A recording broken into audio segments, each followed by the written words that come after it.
Yo, yo, yo. Can you hear me? Ivan, can you hear me? Good. Ivan, can you hear me? Jump in. You're good. You can't. Hey, what's up, everybody? Welcome to the Humidor Sports Podcast. I'm Ivan Vargas. That's Lucky Lefty while he goes ahead and gets everything settled in. Let's go ahead and bring in the rest of the crew. We'll start over here with KDL. KDL, what's up, baby? Let's let everybody know what's up. What's happening? How y'all doing? Welcome to the Saturday morning train ride known as Humidor Sports and Podcast. What's happening? How y'all doing? Let's go. Let's go. Let's go. Let's go. Let's go. Next, DY Nemesis. DY, what's up? Yo, good morning, everybody. You got your boy DY Nemesis back again on the Humidor Podcast, ready to chop it up with the fellas. And then we got Smokey Joe. Joe, what's up, man? Yo, what's going on, people? Good morning. Happy Saturday. Let's have some fun. Let's do it. Last but not least, TB. What's up, TB? What it do, my people? Let's get it going. Let's get it cracking. Yeah, now, while we wait, there we go. You ready now? You good to go? He might need a jump. I'm back. All right, there we go. My bad, man. The computer went crazy on me. I don't know what the hell happened. Boy, kill yourself. Don't matter. I'm here now. Hey, check it out, man. Hey, welcome everybody to Humidor Sports and Cigars, man. Good to have y'all. Thanks for joining us again.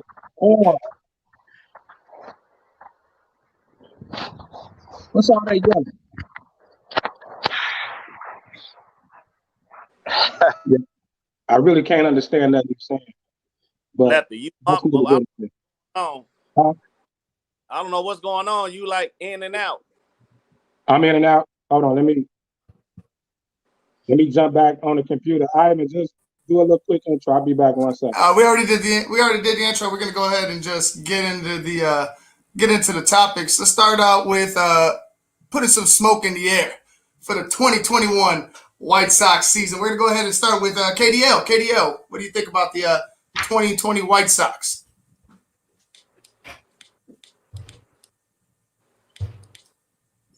You on mute.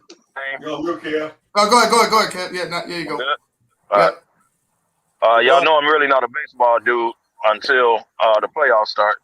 I followed the Sox all year, so I knew about them. I tried to tell people they couldn't beat the big boys. They dominated their division. But the Houstons, the Tampa Bays, the people the Bostons, the people they was gonna run into in the playoffs, they really couldn't beat them throughout the year, and they caught up with them. I think the Sox are good. Obviously, they got to get pitching, man. You can't. Your top three, the first three games, your top three dudes can't get out the third inning, like the fourth inning. You into your bullpen in the fourth inning, like no, man. You can't win like that, man. They got a good squad. Their bats is good. All that. They do all that. But they got to get pitching, bro. If they're going to go any further and be able to beat the big boys, they got to get pitching. They got to. That got to be their number one goal. What up, Ben? What up, man? Hey, is everything good? We all good? Yeah, everything's good. Just roll. I'm just gonna hang back the stage. Yes, please do. I'm in. What's going on, people? Sorry about that. Technical difficulties.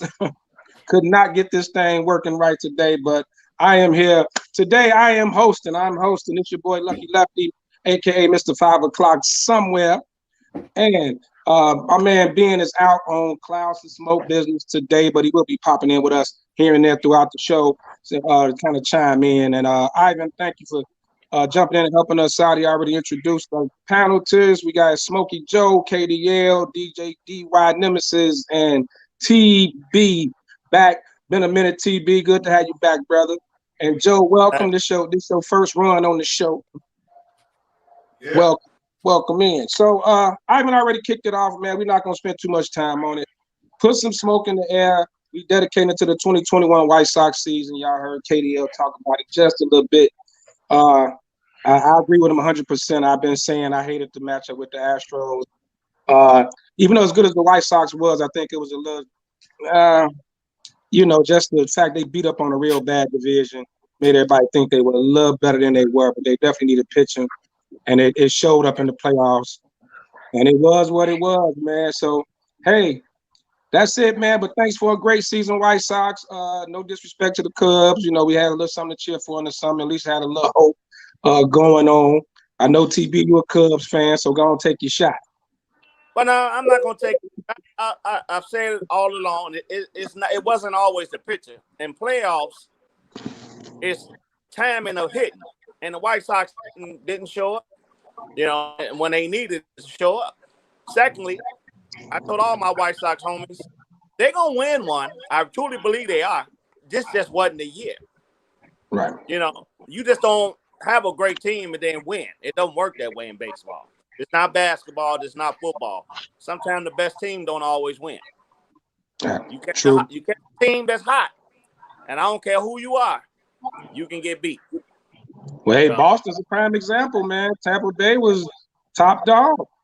Yeah. I was a little shocked on that. I thought clearly Tampa was gonna win that.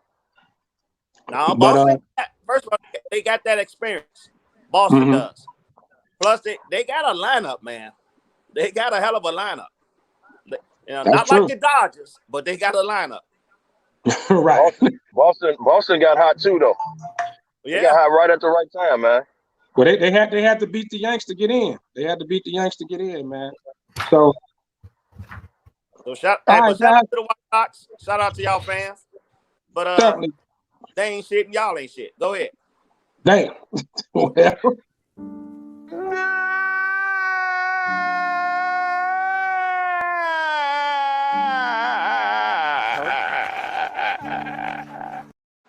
come on, man. Ivan been waiting to do that since the Sox lost. Come on, Ivan. For you all that don't know, Ivan is a huge Cubs fan, so he has had that in his pocket for a minute. He has definitely had that in his pocket for a minute, man. But it is what it is, man. Look, to be honestly, baseball too damn long anyway. They ain't even in the World Series. It's almost November. They need to cut that shit by like a month or so we can get back to the damn. We all focus on basketball and football now anyway, so the hell with that. So look, Mr. SmokeFella, join us. Your mic on mute if you're trying to say something, but. So let's jump into it, man. We had a lot of big stories this week. We don't have a lot to cover, but I think the stories we have to cover is gonna take us some time. I really want to go in, man. So we had two huge stories. Let's start off with the first one. Was John Gruden resigns from the Raiders as Raiders coach after leaked emails from back in 2011 when he worked for the NFL. You know, things on Monday Night Football. So. Hey man, it was so much has come out about this. It got crazy. Emails finally leaked. I think some of it leaked before the Bears game, but it looked like during the Bears game or right after, the rest of it came out. And if they said it's even more. So he was kind of, he was known for having homophobic comments, racial undertones, sexually explicit things. Like John Gruden out as the Raiders coach. DY, jump on in here, man. What you got for me? It's a sad state of affairs for football. It's really like for the whole entire league, especially as this investigation continues to unravel. It doesn't come as a surprise, I don't think, by any of us, but at the same time, with the sport being where it is right now at the height of its popularity, this doesn't do anything to help out. We talked about a month prior, the Super Bowl halftime show lineup, something we thought we never see, a completely urban, totally black, halftime show. And then you get here some incident with racial undertones and homophobic, homophobic undertones and things like that. I just think that it's going to be more fallout to come from this. The story is by far from being over, and we'll see how the league handles it going forward. Well, remember the other thing too, the league is really just recovering from all the cap backlash. Everything that went on with that. So that's another thing on it. Smokey Joe, jump on in here, man. What you got to say about this situation with John Gruden? It's not his fault, man. I mean, this is something that we know. It's the Good Old Boy Network. He emailed it with his friend Bruce Allen back and forth in Washington. They talking shit. Bruce Allen sending him naked pictures of the cheerleaders, which they weren't supposed to have anyway. Right. And it was him, the guy that owned Hooters, another guy. It was another guy down there, one of the other guys down there. They owned a restaurant down in Florida. There's the four of them on his email chain, going back and forth, calling Goodell punk ass pussy. Said Mario Smith's lips look like Michelin tires. That's not racial, but come on. You can't say that about a black man. What? Joe, what? Mario Smith's lips look like Michelin tires. Damn. It's not racial. You can't say that about a black man. He ain't lying, though, Joe. I mean, He ain't lying. He ain't lying. The man has some lips. But you can't say that about a black man if you're white. That's true. But he do got some cool. It's a racial thing, but that's not really a racial thing to me. And shout out to Sylvester. But everybody said, well, he did this while he was out of the league. It's the shield, man. He got a job. He is always connected to that shield because he has coached there prior and he's coaching there now. He's going to always be connected to the shield, and they can't do that. As Dave Chappelle say, those little people gonna come get you. For sure. TB, jump in here, and I want to ask you: do you think he's done as far as being able to commentate anything? Is his career just over? What you think? Yeah. Oh, I think it's first of all, I don't like even speaking on Raider Nation because I got buddies that tell me keep my mouth quiet on Raider Nation. But I will say this: number one, no. Yes, I think he's done for at least the next 10 years as far as you seeing him in the forefront commentating or saying anything, because in today's society we can't touch nothing, so you can't touch that high plate right now. You gotta let him be. As far as being with the Raiders, no, I think he's done. They'll move in a different role where you don't hear from him or see him. But I've always called him a fraud. The championship he got in Tampa Bay, that was Dungy's team. That was a fraud. And then with the Raiders, they done for giving him all that money for that length of contract. So, they should eat it. I mean, go ahead on. Well, I'm pretty sure it's some type of buyout. KDL, jump in here for me, man. What you got? John Gruden is considered one of the NFL's guys. Whether he was working for ESPN at the time, he wasn't a coach. He was a former coach. John Gruden went against everything the NFL was trying to get rid of. He talked about somebody racially. You could say it was racial overtones. The shit was racial.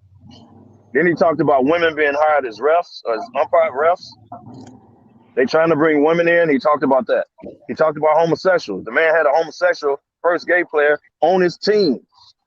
Right. So then the emails come out. How you walk back in that locker room? How you walk back in the locker room? Wait, before you finish, though, remember these emails were from 2011.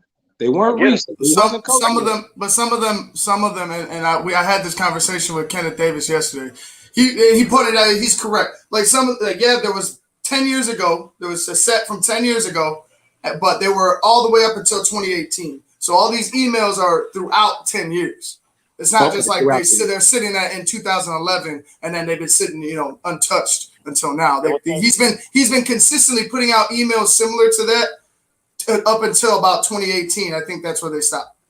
They said it was a 7-year stretch where he was consistently in this group that was sending out emails talking about behind the scenes, right? Yep. So that means this is 2021. You telling me the last email you sent was 2018 and you don't feel this way no more? When he got hired, get the hell out of here, John Gruden. Everything the NFL was trying to get rid of and change and bring, to current day, you were going against. So that means you can't work no more. You can't represent the NFL. Anybody gonna hire you? They don't want to hire you. How they gonna hire you as a coach, assistant, a GM, anything in the office? They know how you feel. And here's the sad part, y'all. These emails was part of an investigation of the Washington football team based on how they were treating women. So if you think Bruce Allen is the only one in the Washington football team that he was sending his emails to, you're mistaken. They're going to try their best to cover it up so it don't get back to the owner. But if y'all think the owner ain't got nothing to do with this, if y'all think other NFL owners wasn't in this. Okay, so before we jump, that's the alley. Before we go forward, man, want to give a shout out to all our people, man, who chiming in. Our usual suspects, Jesse, Vernon, Big Wheel folks in here talking crazy. He said bum ass Bears in full attendance today. Whatever, Big Wheel. Barry, a lot of people still in here, man. We're gonna get to you guys' comments, so you guys keep chiming in on the conversation. So, I want to ask this. I want to ask you guys this, and let me know what you think. John Gruden is sending these emails, right? We know the NFL is kind of a fraternity, so his conversations back and forth. Are more people gonna be implicated? Because it can't be he's just making these comments by himself or just feel this way. It gotta be some jokes going on. Some more stuff gonna come out with more people be implicated, and will this get even bigger? Even bigger. TB, I'm gonna let you kick that off. Well, I think it's gonna get bigger for the fact that they said that some of those emails has a lot to do with minority hiring, and that why black coaches aren't being hired, which I mean Al Davis is dead. His son is there, but Al Davis was kind of big at. I think he hired the first black coach, Art Snow. And a woman. Yeah. So, but he's dead, and his son is the owner now, and he's in a fraternity of a lot of older white men that think like that. Yeah, like Gruden. So I think the big backlash will be the hiring minorities in those emails, because whoever he's emailing with that those emails were going back and forth with, other organizations feel the same way. So you can best believe there was a lot of goddamn deleting going on when that came out. Oh hell yeah! Ever since they still deleting files. Yeah, I don't trust. That's what I'm saying. But that's the thing though. It's like you sacrifice John Gruden. Like it was clearly an NFL hit, right? It was clearly a hit. But you go ahead and you sacrifice John Gruden. Then with the same breath, you go ahead and try to save face by retiring Sean Taylor's jersey amidst all this bullshit. So now you go ahead and bring a man who was tragically taken from his family, from the league, from us being able to watch his talent, and you go ahead and put him at the forefront of all this. Like that's some grimy ass shit. Like they need to go ahead and just open up the emails, because you need to get down you need to first of all figure out what the fuck's going on with Washington, right? And then you need to find out where these other emails, who is he corresponding with, right? Like this isn't just him talking. First of all, it's his personal email, but this is he's sending emails from his personal to other people's team accounts and shit. So it's like for me, I'm like you're throwing John. The big thing is like, here's John Gruden, and then just go ahead and turn your back to all this other bullshit. Like that's the part that's eating me. Well, because we all know the NFL is the master of the cover up, the shield. Joe mentioned it earlier. Joe, I'm gonna let you jump in on this. The shield. They're gonna do whatever they can to cover this up. So that's a great point, Ivan, about how they retired Sean Taylor's number all of a sudden. How long has Sean Taylor been dead? It's been a nice little minute. I'm gonna be honest with you. I don't think anybody else is gonna get fall on this. I think it's got they're gonna turn this back around and put it all back on Washington, because that's where the investigation started. They already came out last night and said there's nothing else in those emails along the lines of what John Gruden did. So they're done. They said, we scrubbed all the emails. We didn't find anybody else saying anything like John Gruden. Which means that's all they looked for. And they could have went in there and did a deeper look, but they ain't gonna tell it.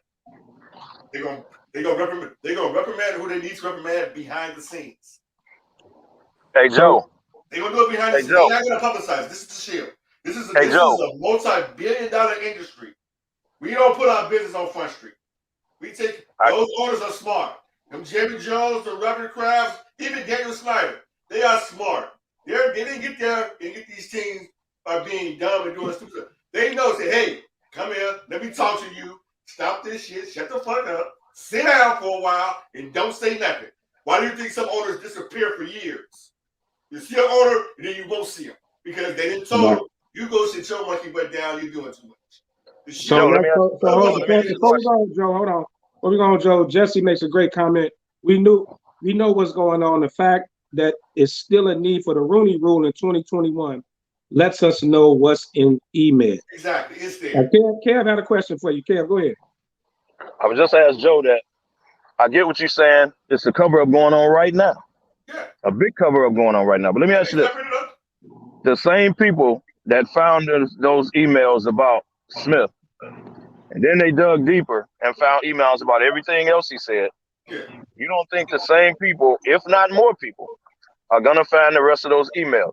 I agree with you that the NFL is gonna try to shut it down to save face and cover up and all that. I 100% agree. But this is 2021. People dig, bro. And if you think out of 650,000 emails, if you think out of 650,000 emails that John Gruden's is the only ones they found, I got news for you, buddy. Stay tuned. I guarantee you there's more there, but you're not going to hear about it this year. You're not going to hear about it next year. So let me ask this. They're going to find something else. Let me ask this, and D.Y., I'm going to toss this one to you. The NFL, like we said earlier, is a fraternity, right? That means these people know each other. They talk, they hang out. Even outside of the office, people know that John Gruden either cracks jokes or he kind of got a mouth on him. He say some wild shit, right? Like, we kind of know that. That should be known. Like, we know within the SmokeFellas, if something came out, we'd be like, oh, yeah, that motherfucker talk like that all the time. That's just how he talks. But then the girl had to know this. So, D.Y., the Raiders, before they hired Gruden, you don't think they knew about how he felt or the way he talked or anything like that? Chime in on that for me. Of course they knew that. I mean, make no mistake about it. It was probably no secret.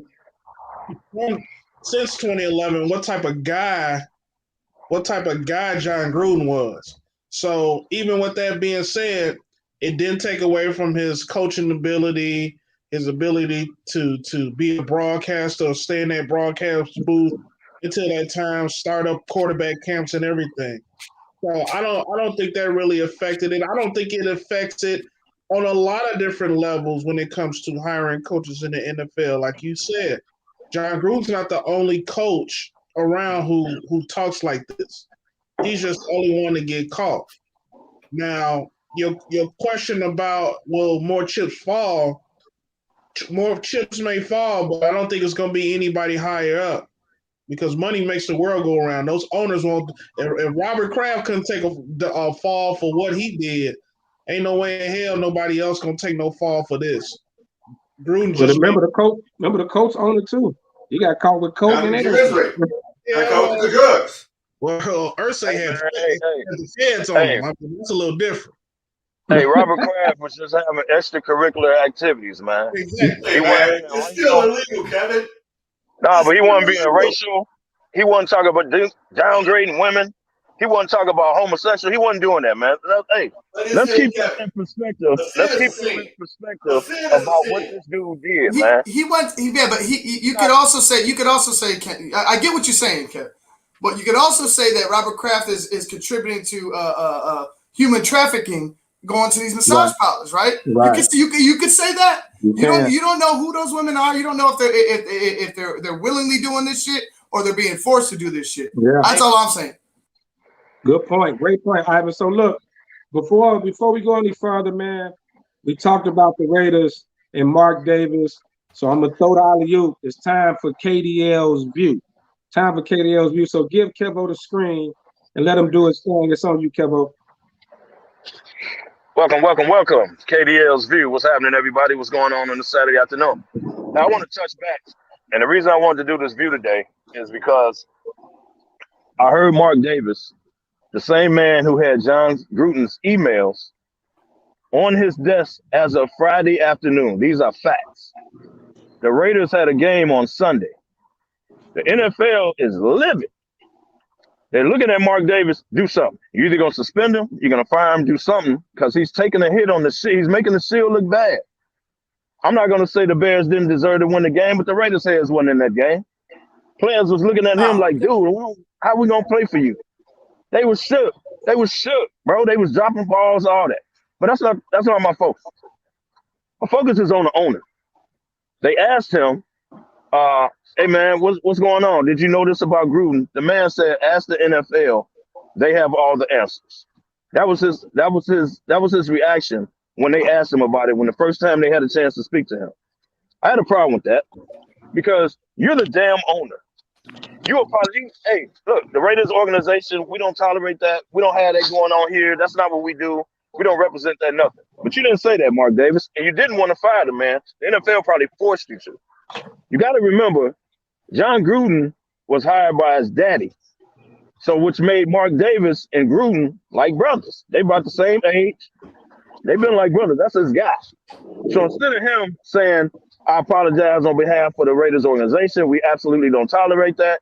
We have the first game player, all that, stand up for he didn't do none of that.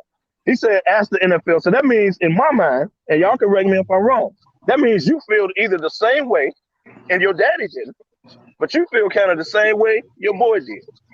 You weren't going to even fire the man. I bet you the NFL made that call. Do something or we going to do something. So he gave him the dignity, go ahead and resign. You actually fired, but go ahead and resign. And as an owner, I think that's total bullshit. As an owner, you don't respond like that. You don't say, ask the NFL, they got all the answers. Dude, you had the emails on your desk Friday afternoon. You had the answers. So as an owner, I think it made the Raiders organization look bad. I really do. Okay, so anybody want to chime in on KDL's view? Yeah. And I heard that fucking cheap shot at the Bears. The fucking Raiders game head was in the game. They got their ass whooped. So stop it with the Bears. They weren't in the game, bro. They was not in the game, They were in the game, bro. They were in the game. They were in the game. They were in the game. They were in the game. They were in the game. They were in the game. They were in the game. The Bears pass rush won the game. The Bears won the game. I'm not saying the Bears didn't deserve to win the game. What I'm saying was clearly they won. They won. Clearly the Raiders wasn't into that game. They were in the game.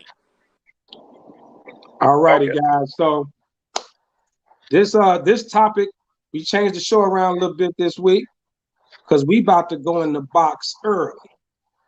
We're going to go in the box early. So this topic, this is something I know me, Kev, and Ben, we all kind of went back and forth about this via text, but I was on social media, of course, and I saw a post. It was an interesting post.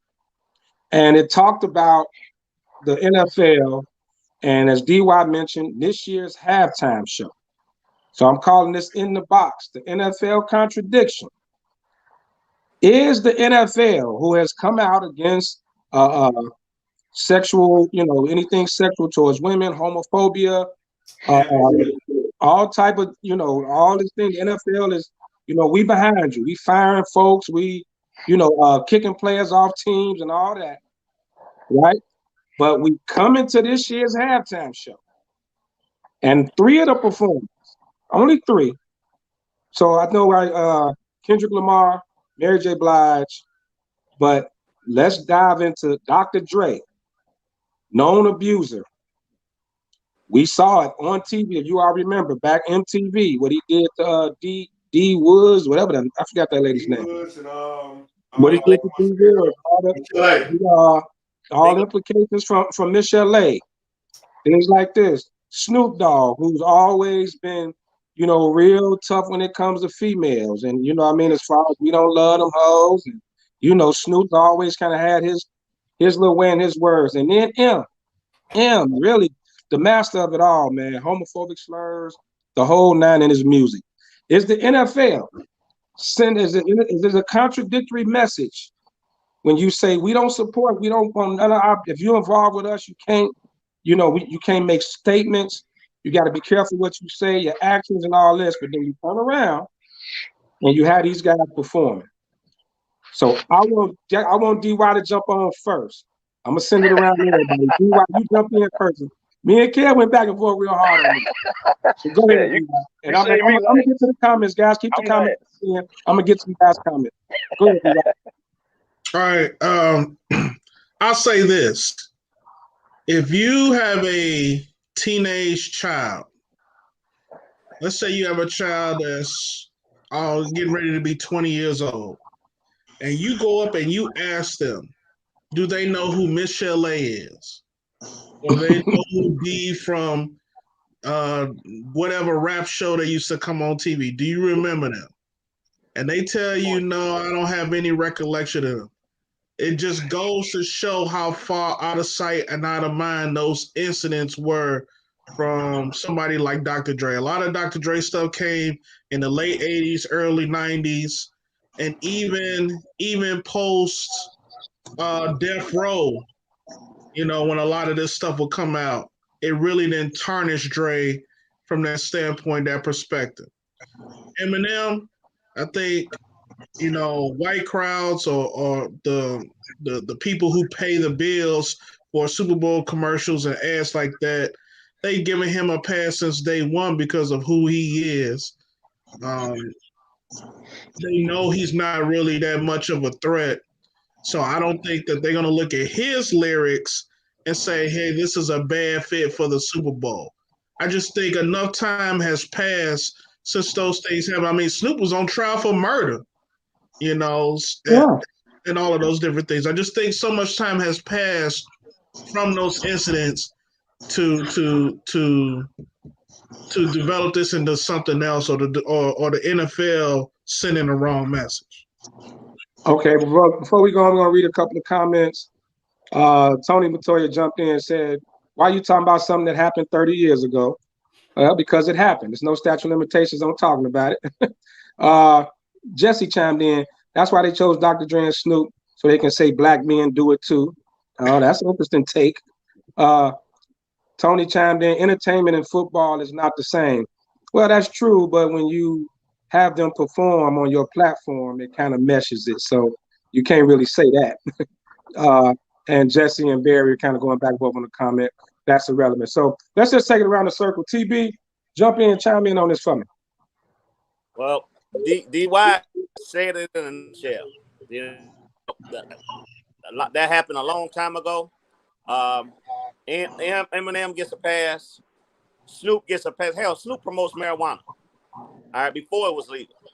You know, they have him on all the shows, smoking, doing what he wants. So, you know, it's certain things at certain times that we as society likes to pick with. At one time, doing drugs was bad. Now doing drugs is cool. Hitting women, they you know, glorified what's love got to do with it, and people won't stop playing R. Kelly music. So, yeah. It's every household is different. I don't watch the Super Bowl for the halftime show. So unless Bobby Brown or Ralph Tresvant is on there. So I have no reason to watch it unless Troop coming back or Men at Large gonna sing Mama. I have no reason to watch the halftime show. To me, it's just a long, round out show. I mean, they crucified Janet Jackson and then say shit about Justin Timberlake. Right. You know? So, you know, we as society, we pick what we want to go against. TB, you want Ralph Tresvant to sing Mr. Sensitivity in the Super Bowl halftime show?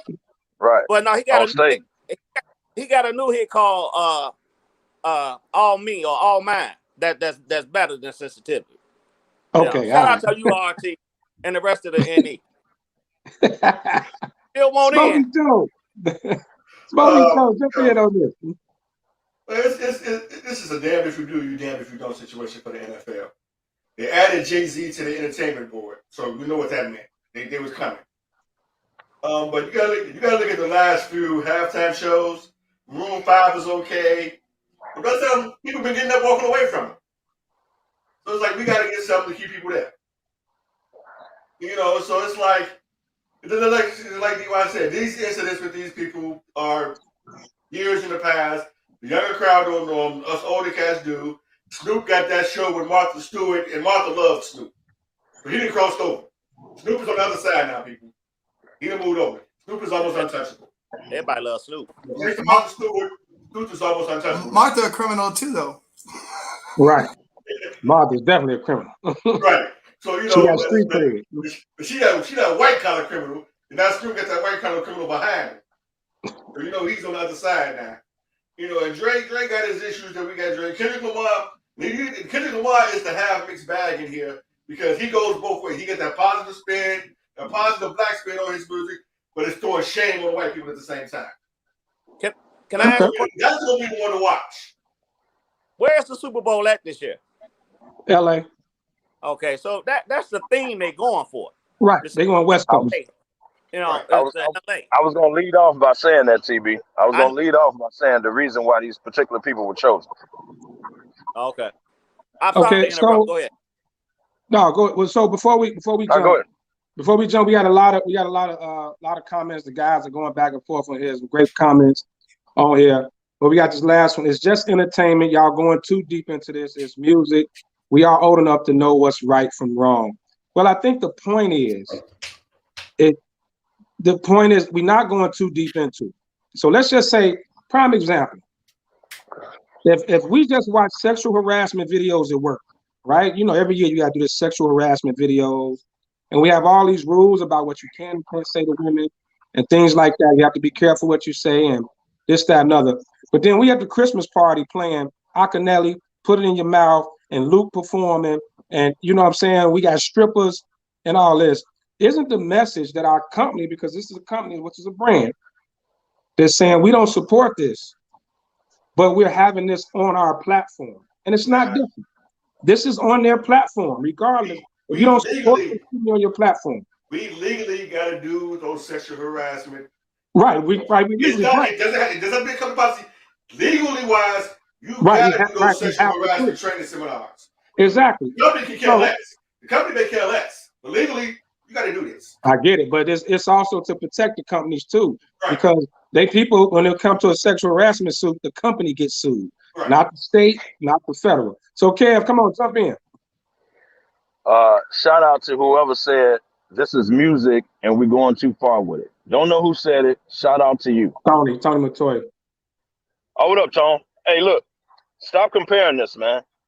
See, the onus is on John Gruden and the 650,000 emails that they done found that went against everything the NFL was trying to get rid of.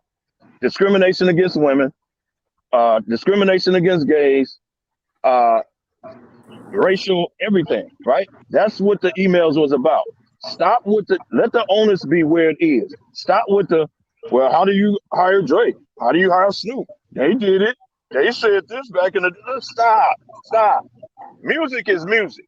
And if you don't like the music that Dr. Dre, M, and all them makes, you can simply walk away and don't listen to it. So stop with that's entertainment.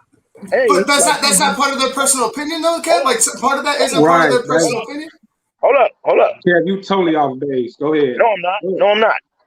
What TB said, the reason why you got half these people because the Super Bowl's the Super Bowl's in LA. That's why you got Dre, Snoop, and all them. I wouldn't be shocked if Ice Cube walked on the stage. That's why those particular artists was hyped. What I'm saying is, stop comparing what they did back in the day to the issue at hand. The issue at hand, see, we quick to always say, well, rappers say this, rappers say that, right? But the issue is what an NFL dude said in email, which is, Godfrey, this ain't in conversations. He's typing this shit. But this is what an NFL dude who represents the NFL said, and it was against everything the NFL is trying to get rid of. Stop with the rappers said it. Why the rappers get to perform? Stop comparing the issue. The issue is what this dude and other NFL execs, which is what we're going to find out, other NFL execs and owners feel about what the NFL is changing, the Good Old Boy Network, they don't want to change it. Stop comparing what another rapper It's not comparing. It's not comparing. It's not comparing. No, they have the right to look. They have the right to their art. But what I'm saying is, based in those words, based in those words, there are truths, right? I get it. Hold on. Based in their words, though, there are truths. Like Joe said, right? Like Joe said, they have. You can't just go. You can't expect them. I think it was Joe. So I don't know if it was. You can't expect there to not be some type of a truth in their words, right? So you got John Gruden coming out, and it's a joke. That's what Joe was talking about. It was a joke, right? You took it as a joke, right? Mm-hmm. About the Morris Smith. You took it as a joke. So as a joke, do we look at him as racist? So since it was a joke, how could you call him a racist? Same way as if this was a song. It's just a song. It's just music. You can't take their words as truths or some of them as truth. Like I feel like both of them have very, very close similarities. Not the same situation, but they're very, very close to similarities to what the NFL is allowing to show. Oh, like we're gonna put these guys to the foot, regardless of what they did, because it was a long time ago, right? Similar to what these emails were, right? So like if we're gonna do that, how are you gonna go ahead and fire the man for this? Like I get where they're moving. I don't think that he was gonna ever escape not being fired. But you can't tell me that there's not some truth in what these rappers are saying. Man, and it's music. We so quick to move the damn needle and not focus on what the hell is going on. That here we are. We all.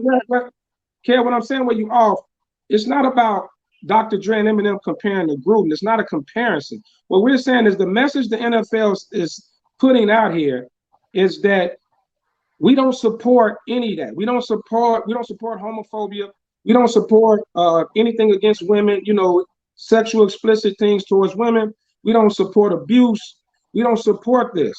But then you turn around and on your platform, entertainment or not, when you bring something on your platform, now it's a part of your brand. So now you're bringing performers in that have done these same things that you're saying you don't support. I don't care if it was 30, 40 years ago. You're bringing them on and saying, hey, perform on our grandest stage of all. On our biggest stage of all, you can perform. Let me ask you this, Damani, and let me ask the rest of y'all this.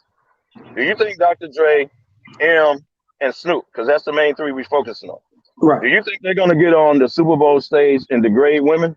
No, they're not. Are they going to get on stage and talk about gays? Are they going to do that?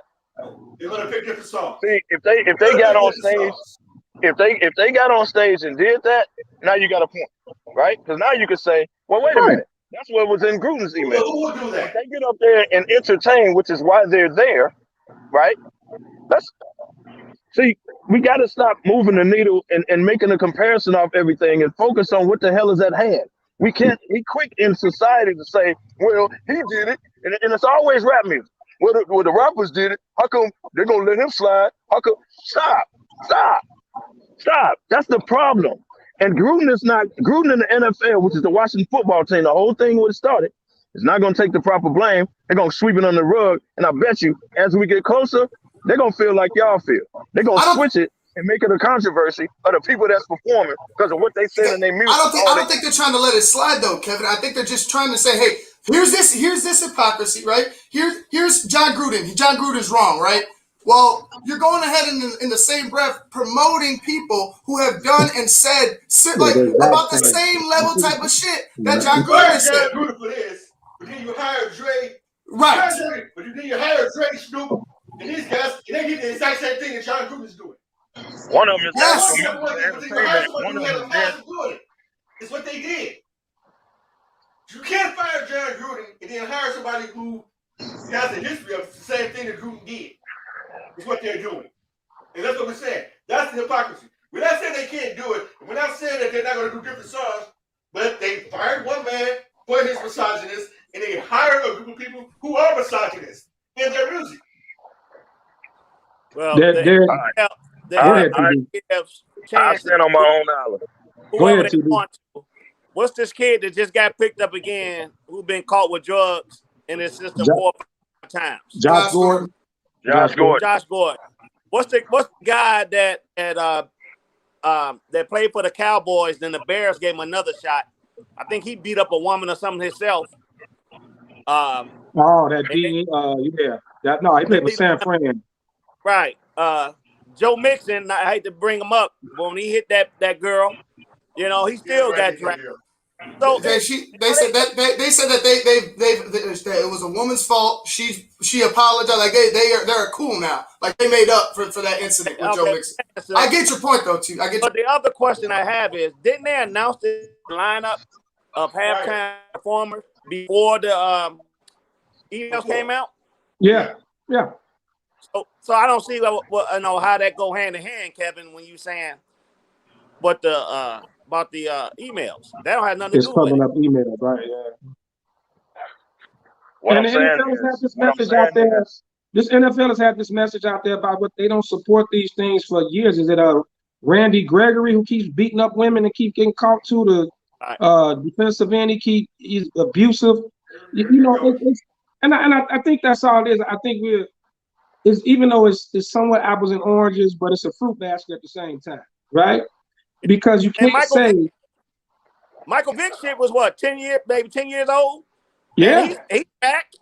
He Yeah. came back, so you know the NFL gives second chances. Ray Kev. Rice was black, but Ray Rice could never have another snap in Ray his life Rice. Yeah, he's after that done. shit. Ray Rice is Never. done. You know what I'm saying? And that's they did similar shit. It wasn't on tape, but they done similar shit. Right. Yep. Definitely. DY, you got one more comment before we move on from this? No, I think everybody has pretty much said it all, man. It's just a sad state of affairs for the NFL. Like I said earlier, we'll see how they come out of it. I mean, the truth be told, they got the potential to put on the best halftime show ever done, which would negate everything that we're talking about right now. Because we'll be talking about on this show how dope that halftime special was. Yeah. We won't be bringing up any of this stuff about misogynistic or battering women or anything like that. 3 Because months. I'm definitely watching. I'm Right. definitely gonna watch that halftime show. All right, guys, let's move on, man. The comments are rolling in. Let's move on. Another top story, and this one, I'm not gonna say bigger, but probably just as big. Brooklyn Nets decide Kyrie Irving's playing status, which is there will be none. They said because he has not gotten the vaccination, he was not allowed to play by laws of the state of New York. You can't play at home games. And it's also the same thing in Oakland and I forgot the other state. I think Sacramento. California. No, not the whole. Is it the whole state of California? San Francisco, Oakland, and LA. LA just signed it too. LA. So San Francisco, LA, and Oakland. Those 3 cities. So instead of them letting Kyrie only play in certain games where he's allowed to play unvaccinated, they came down, they brought the hammer down and said he will not be with the team. He will not be with the team. Now, Kyrie has come out with a video, he's finally opening up and making his statement, as crazy as it is. I didn't understand what he was trying to say. He said he's taking a stance. He's not anti-vax, but he is fighting for people who are losing their jobs for not taking the vaccination. Kind of don't make any sense to me. KDL, I'm coming to you first with this. I know you've been strong on this one with Kyrie. So jump in here. Kyrie should be either traded or sent home. Don't nobody want him. Period. Right. Well, he's messing up his trade value because you can't trust him. The man threatened him to retire. Even if he gets to your team, is he going to take the vaccine? Because eventually it's going to be around. So Kyrie is standing up for people because of mandates that are losing their job. No different than I just seen some United Airlines. If you're not vaccinated, it was a Southwest or United? Yeah, that's been the problem with Southwest. That's part of the walkout. Yeah, Southwest. Yeah. So if you're not vaccinated, you simply can't work. The mayor is trying to pull that with the city of Chicago, with the police right now and all that, right? So Kyrie is standing up for the people that don't want to get vaccinated and they're being forced to lose their job. That's his stance. This is the same Kyrie that said the earth is flat. This is the same Kyrie that the man didn't play in the bubble, right? So he got hurt at the end of the year. He did not play in the bubble. He tried to force NBA players not to play in the bubble. The man had 10 months off. The man came back 7 games in and said he need a personal day. This is the same Kyrie that's standing up for people, right? And then got caught doing the stanky leg at his sister's birthday party when he said he had a personal reason. It's the same Kyrie. So now you the voice of the voices. You, right? You the voice of the voices. Why don't you stand up, Kyrie, for the voting rights in America when people ain't going to be allowed to vote? Why don't you stand up for the same mandates when people are dying, Kyrie? Why don't you stand up for that? But you want to stand up for people that's losing their jobs. Guess what? You know what's ultimately is going to happen. He's going to take the vaccine. And he's going to go back to work. The people that's losing their job can't go back to work, or they're going to choose not to, or whatever. They're really struggling. This dude got $200 million in the bank. So he missed out on a few million trying to make a stand. He's eventually going back to work. Everybody know that. He's eventually going to take the vaccine. He's eventually going back to work. They don't lose that much money. So when do you decide to go back to work, Kyrie? What's your teammates supposed to do? Sit around and wait on you when you decide to come back? Then you're supposed to come back and start in the starting lineup? This is about basketball, man. This like I said last time, it's about like you're looking at it as a basketball, strictly a basketball situation, and it's not that. It's not that. It's not that. It's not a basketball situation for Kyrie. Kyrie's looking at it. Kyrie's looking at. Oh, okay, yes. It is a mental situation where you're not going to allow any entity to control you as an individual. That's what Kyrie's trying to do. That's legit what Kyrie's trying to do. Go home and get off Instagram and just sit in your crib, bro. You got money. We don't need to hear That's what he said. That's what he's pretty much saying he will do if it gets to that point. Well, goodbye.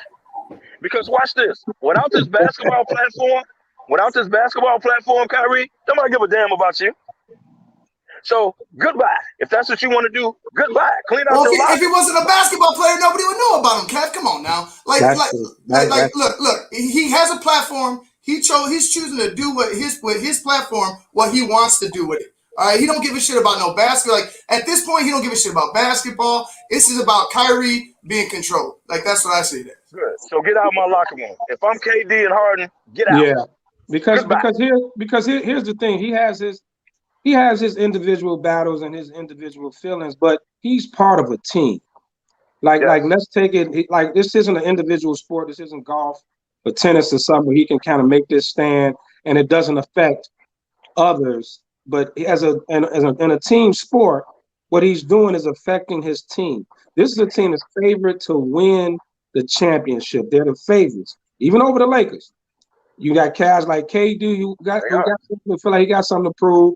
You have Harden that still hasn't won one. He's trying to prove something. These guys are trying to win a championship. And here's Kyrie with his own individual thing going on.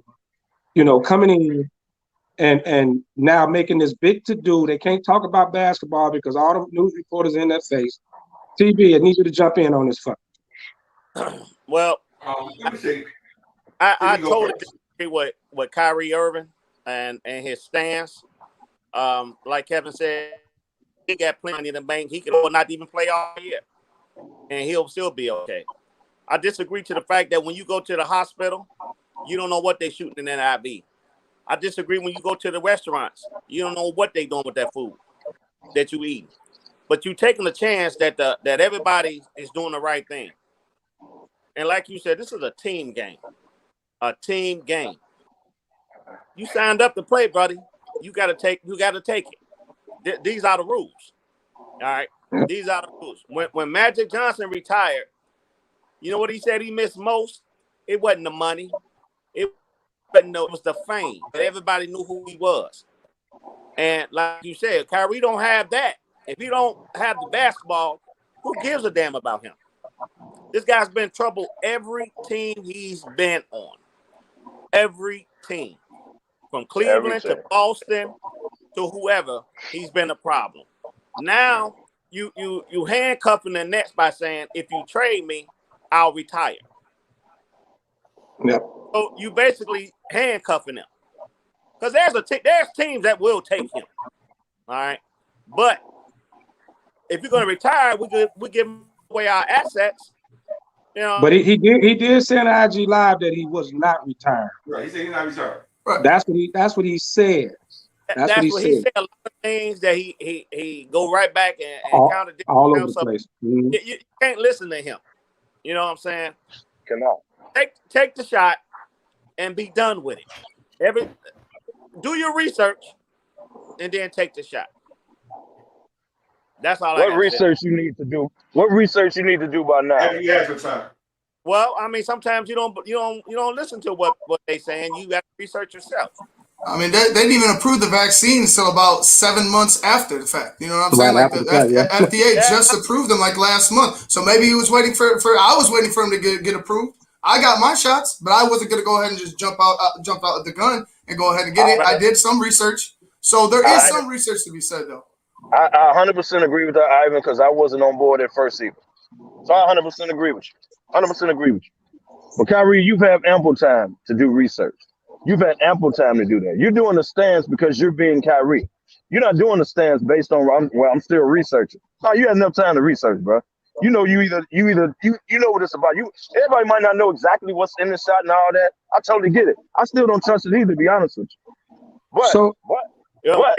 Barry, I didn't He's say he not didn't doing do his that because of research. that. I said he should do some research and then take the shot. But I didn't say he didn't do his research, Right. bro. Right. So here's the thing. So I think there's another question we have to ask is, like, who is he fighting the states that are mandating this? Because this isn't a He's team fighting rule. the league. He's fighting the No, league. he's That's not fighting No, the league. doing it. no. Not a This league isn't a mandate. league rule. He's This is fighting not a the league state rule. of New York. Right. Okay, This is not the state of New York. And He's this fighting is the state mandate. Oh, this so is they a haven't Brooklyn. the league hasn't mandated it yet. No No, mandate the in the league league. hasn't mandated. Okay. It's not a Brooklyn Nets rule. It's not Yeah. NBA rule. It's not Well, a then, local. like I said, then this is strictly a mental thing with Kyrie. He's trying. He's Right. not trying. He's not. No. He's not. Not that he's mental. It's that he's trying. He's not trying to be controlled.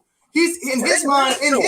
But he's not. In his mind, they're trying to control him. They're trying to handcuff him. Like Tony said that he's handcuffing the Nets. They're doing the same. He's doing the same thing the Nets and everybody who's trying to lock him out are doing to him. But Ivan, in his mind, their business, they need him on board. All right. The Nets, yes. a fraternity of NBA. The NBA said, I mean, in the state of New York, New Jersey, wherever, that you must have this to go to work. All right.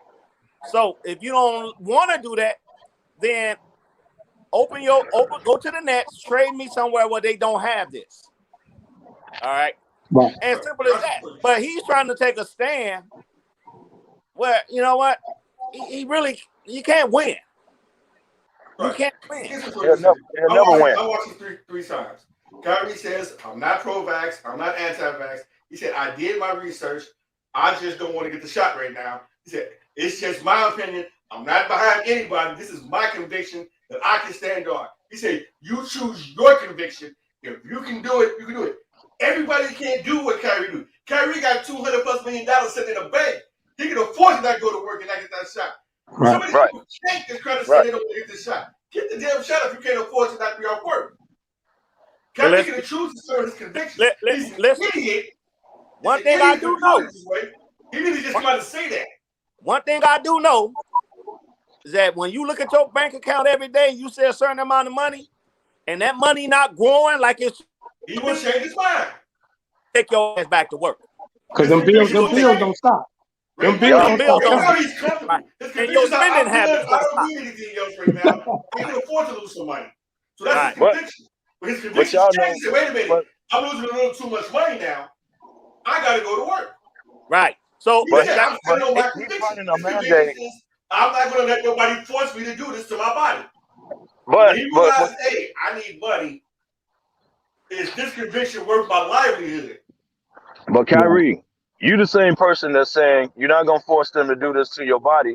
But every surgery you done had, because you've been hurt every year, and every surgery you done had, they done told you take this for pain, take this for this, take this for that, and you ran right to the prescription and you wouldn't got it. I guarantee you didn't do the research for that. I guarantee you didn't research every pain pill that he put in his body and every medication they gave him after surgery. I guarantee you didn't run and research that before you took it. How you know he didn't know that? I know he did. I know he did. Well, and then I think the other question is, it's kind of a contradiction to say I'm not anti-vax, but I'm not going to let nobody force me to take it. That's why I call bullshit on what he said. Yeah, it's kind of that video was bullshit. That IG live didn't help his case at all. Basically, what he said, I'm a selfish motherfucker. I'm doing what the fuck I want to do. Fuck y'all. Sound good. D-Y, I got to jump. Hold on. I'm doing what I want to do. You do what you want to do. Fuck y'all. It ain't about you. It ain't about him. It's about me right now. Hey, Joe, I would have respected had he said that. It's about me right now. This is what I want to do. Leave me the fuck alone. So hold on. So D-Y, I got a question for you. Because all these decisions, and let's go a little further, the Nets are no longer offering him a contract extension. Mm-hmm. They were looking at possibilities of trading him, which tells me that Kevin Durant had to be okay with this. Somebody talked to KD, even to have him sit out the year. They love KD Brooklyn. They don't want to lose KD for nothing. I don't think they care too much about Harden. KD had to okay this. KD is the man. Right. KD the man, though. KD had to okay this. And him and Kyrie, that's his man. He came to play with Kyrie. So DY, is KD done with Kyrie Irving? I think it's I think it's one of those situations that's similar to, when you meet your girlfriend and she does all these spectacular things for you and to you and makes it seem like you living in the fantasy world. And then you ask her to marry you and all of that goes away. Once Kyrie and KD got married on that Brooklyn Nets team, Kyrie stopped doing this. He stopped coming to practice. He started getting hurt. He started begging for attention. And I think that's where the relationship stands right now. That KD is probably at the point where I want a divorce, and I'll find somebody else to take the place. But you can go. You can pack your stuff up and leave.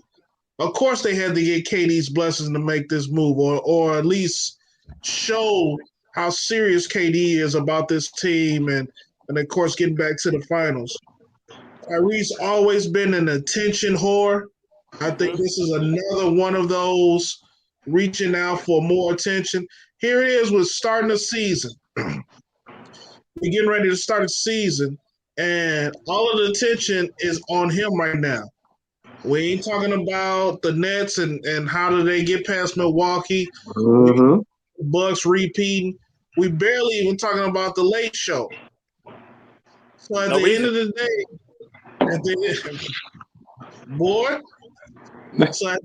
day, I just think this is where Kyrie really wants to be. He wants his name to be front and center always. Hey, DY, so you saying he the wife that wear the bonnet and the jogger pants to bed now? Once she get married, he start with the big rollers and the joints and all that, with the granny panties. That is exactly who Kyrie has become. Hey, Damani, I think all this started last. You comfortable as hell now? I think this is all last year. Started last year when they were in the playing Milwaukee. He got hurt, and Harden came back and played. Barely get up and down the court. KD went off, and that's all they talked about was Harden and Durant, and the attention was off of him. And I think that pissed him off. Did the same thing with Cleveland, and y'all all know I'm not a LeBron fan, but he had to make a point. I hit the shot, and I saved LeBron. He had to make that point, So like DY said, he wants attention, and he wanted all on him. The boy is a hell of a talent, but he ain't gonna win nothing without that big superstar with him. ATB, I always said, man, he's one of my favorites to watch. Like, to watch him ball, man, I love watching Kyrie ball. When he out there and not talking, the boy is amazing. So let's read some comments, man. We had a few people chimed in. Jesse, Kyrie was KD's ticket to finally being better than LBJ, and it's not going to happen. Barry chimed in. Said, yeah, KD is done. KD is done. Too much of a team distraction, and this was the last draw from Kyrie. When he took that time off last year, KD didn't like it, but he had to back his teammate. This time, I think it's too much of a distraction, and the final straw for KD. I totally agree with that. Hey, didn't KD when they had the little press conference, he looked like that wife that checked out like this mother. Right. Just didn't want to hear it. Like, oh my God. KD was like, he has to make the best decision for him. We have a job to do. That told you right there. KD is done. He's not gonna blast him publicly. But y'all think about this. The Nets said, Steve Nash and them said, we're not moving practice to accommodate you. Right. We were gonna let you practice if we could do that, but you're unvaccinated. We can't have you running in and out around the team. So basically, you can't come around at all. Then it comes out to say, we're not even offering you an extension. If you think KD ain't had nothing to do with that, I'm not saying he did it, but what I'm saying is, they was like, look, this is Sean Marks. Look, this is where we at with this, man. We're going to have to do this. KD was like, man, do what y'all got to do. Now, I think KD will accept him back, obviously. He'll accept him back. The rest of the locker room, a lot, LaMarcus Aldridge, them that just came back.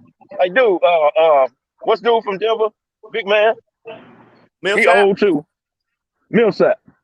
Like, Yeah, bro, we Millsap came here to over win there. a championship, man. Like, we all in, dog. We came here to win a championship. And this dude a sad show. Like, they probably came to KD like, man, what up, man? What we gonna do, bro? We came here to win. What up? And KD probably pulled the They trigger don't like, hey, need- man, do what y'all got to do. If they stay healthy, they don't need Kyrie to win. Okay, I and think- that was my next question for the panel. Okay. Can they win it? Can they win I'm it finna go. without Kyrie? Joe, I'm gonna let you take it first. TB already told us they can't do it. Joe, can they win it without Kyrie? I said they You said they He said can. they can. He said they can. It's gonna TB be said they hard. can. Right. It's gonna be hard. You gotta look. If Ben Simmons stays in Philly, he's gonna play. But he won't. Ball, but he's gonna play. Miami still ain't no joke. And them Bucks, Giannis wanna prove something. Ain't nobody talking about the Bucks, Joe. People ain't talking about the That's Bucks. what I'm saying. Ain't nobody talking about it. But Giannis wanna prove something. He wanna prove it wasn't no fluke. I don't think he want to win again. He just want to get there again to say it wasn't no fluke. It wasn't because Kyrie was hurt. listen. Without Kyrie, the East is gone. Before Kyrie got hurt in the Eastern Conference against Milwaukee, they were blowing them out the first two games. They was blowing Milwaukee out. All right? And then Harden went down. Harden wasn't even playing. When Harden came back, because Kyrie was down, he was just non-effective. If you got a healthy Harden and a healthy KD, they will blow Milwaukee out the water. Milwaukee made a big mistake when they let that old fouling hat go. The boy that played in Texas with KD, he had Miami now. BJ Tucker. They should have. That's why I said Miami gonna be tough. BJ Tucker. Right. I agree with you. I agree with you, TB. They will miss him though. They will miss him. And Millsap, Aldridge, and Blake Griffin. Listen, Aldridge on the block. If he anything like LaMarcus Aldridge on the block, Brooklyn gonna be hard to beat. Have you seen him? Have you seen LaMarcus Aldridge in the past 2 years? He's not LaMarcus Aldridge in Portland. He's No, not but LaMarcus Aldridge when he got to still, San listen. He's horse great right now. Listen, his low post is unstoppable. He's 7 feet. When he turned over that shoulder, that right shoulder, that's bucket. He's like Rasheed Wallace. That's a bucket. And he's missing it like Harvey Grant. Nah, Harvey. And other I'm problem talking is about them Sooners. You mean horse or heart? Hey, the other problem is they can't guard like Wall. that, man. Brooklyn still can't guard nobody. Man, dog, I was just going to say that. The problem is Milwaukee is a better defensive team. Even though they're going to miss PJ Tucker, I agree, TB. But they are a better defensive team than Brooklyn is. Brooklyn got some people that can put the ball in the basket. If LaMarcus Aldridge stays healthy, yeah, he can put the ball in the basket. They're going to miss Jeff Green. Nobody is saying that, but they're going to miss Jeff Green. However, I think Brooklyn is good enough to be in the race, but Kyrie puts them over the top, man. So if Kyrie is not there, they're going to miss the guy that puts them over the top. You can have Harden and KD, you can have contributors, it's all good, but they're going to miss Kyrie if he's not there in the end. They'll have a good record, but in the end, Kyrie puts them over the top, bro. And the organization and KD knows that. 7 games without only KD. I agree. Harden shouldn't even been on the damn court, to be honest with you. The man couldn't move. Right. They were an inch away from being eliminated in Game 6. True. I agree. They played they cannot like he did in that finals game. But he just went down low and scored 30 points and got all those rebounds in that last game where he played phenomenal. If he played like that half the season in the playoffs, Brooklyn has no one who can defend him on that block if Giannis go down low. He's too big, too strong, too fast for all them old guys. Blake too old, Mark too old, and Millsap too slow. Let's be totally honest, Joe. We talking Greek freak, right? Right. It ain't too many people in the league can guard that dude, man. Right. If he played where he played in those finals, no. Right. So hold on, DY. Let's DY. Give us your. Can they win it without Kyrie? What you think? Of course they could win it without him. You know, anything's a given in this league in this day and age. You never know who's going to be healthy, who's going to get hurt, who'll be hot that time during the playoffs. I tell you what, and maybe we might be jumping the gun on this whole Kevin Durant thing. I think Kevin Durant knows and realizes that having Kyrie on that team makes them the favorite, gives them the best chance. I don't think he's blind to that fact, and I don't think he would want it any other way. Like you said, those guys kind of been tied at the hip when they first came to Brooklyn, but I think at the end of the day, once Kyrie gets enough of this attention, then you'll start to see him slowly jump gears. You know, it reminds me similar to the Ben Simmons situation, how all of a sudden I'm not coming back. I don't want to. You'll never see me back there to, hey, guys, what's up? Well, how's everybody's summer? Showed up out of nowhere while they were playing. Right. The organization didn't even know he was coming. Right. They called and said he was outside. Yeah. Like, fam, outside. Oh, damn. So you gonna see, I think eventually you're going to see Kyrie coming to practice with that little Band-Aid on his arm like, yeah, I'm ready. So Listen, everybody talk about Milwaukee, New Jersey. Atlanta is loaded. Yeah. From top to bottom. Atlanta going to have a hard time finding player time for them guys. They are loaded. Yeah. I agree. They got a nice squad. Atlanta loaded. They got a nice squad. Don't come back to out here in Chicago, man. I'm telling you. But see, TB, here's the problem. TB. Atlanta has to go through Milwaukee and through Brooklyn in a 7-game series. Do you trust that? They don't have to. You know what I mean? Like they'll be there. They'll be. All right, guys. Hold on. Before we let's come back to basketball because we can dive in, and it's that time. And I think they kick off next week, right? Next week, NBA season kicks off. Tuesday night, baby.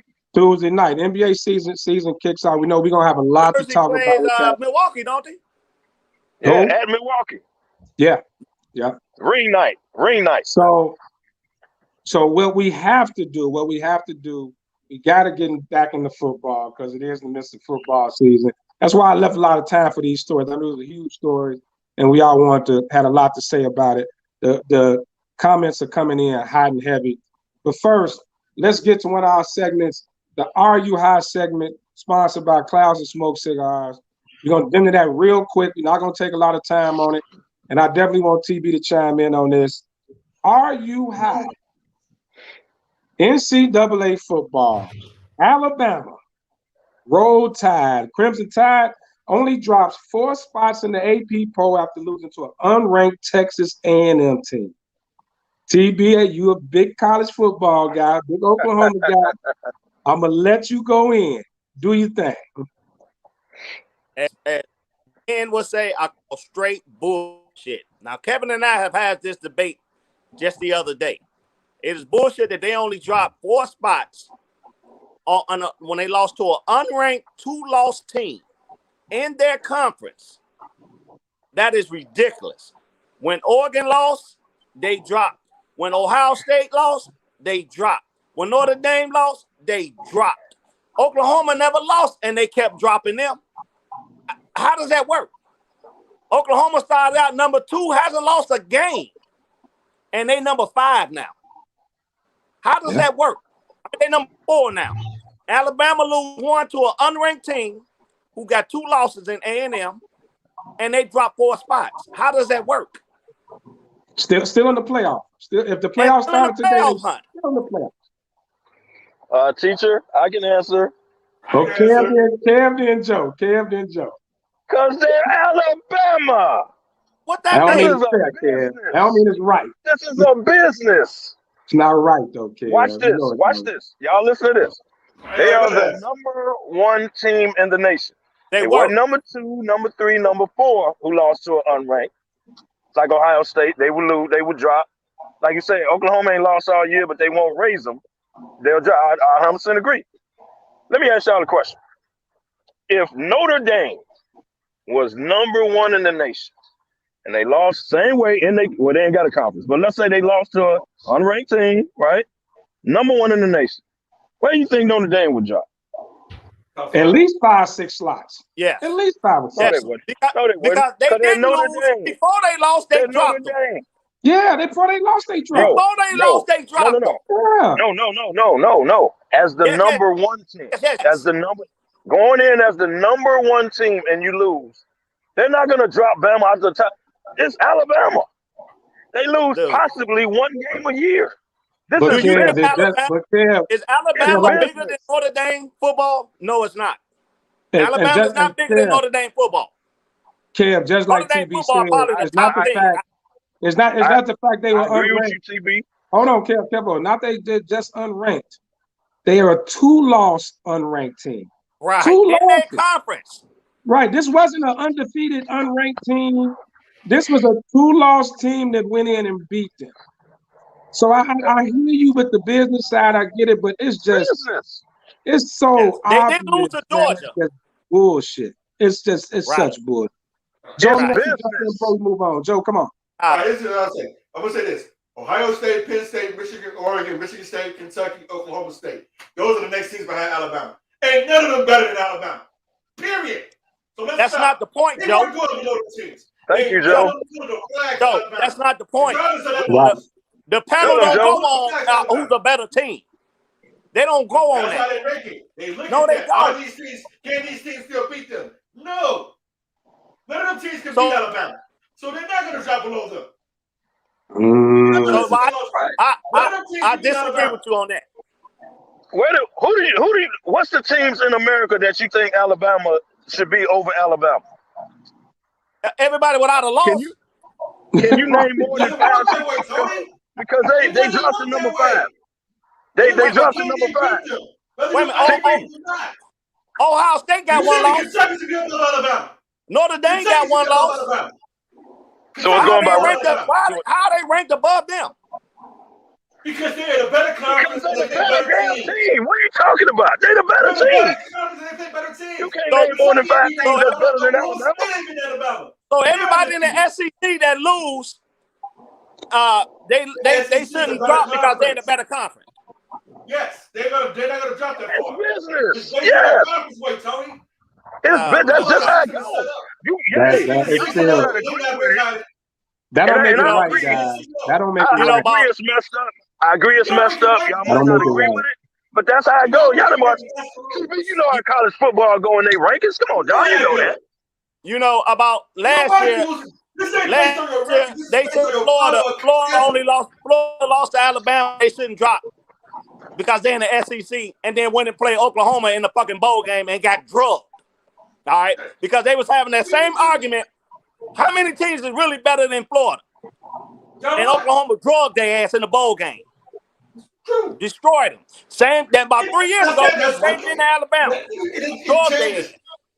Tony, you know how this is set up. Your conference schedule, your schedule matters. Who you play matters in your ranking, not just your record. Dude, it's not based, on your record. It's based on your strength of team, your strength of schedule, your strength of conference. Who has Alabama played, though? Alabama ain't played all they didn't lose to Georgia. They lost to A&M. They lost to A&M. But ain't nobody lower than them, better than them. Period. That's a bad loss, though, Don't Joe. work That's that a way, bad though. loss. It don't work that way. They lose another one, they're done. But that's a bad loss. I don't know. I'm questioning if they done after another loss. They lost. It's a bad loss. I 100% agree. And, of course, no one is going to agree with it because it looks bad. But this is business. They're not going to drop Alabama. Should they be ranked over Texas A&M? Yes. Yeah. They lost to them.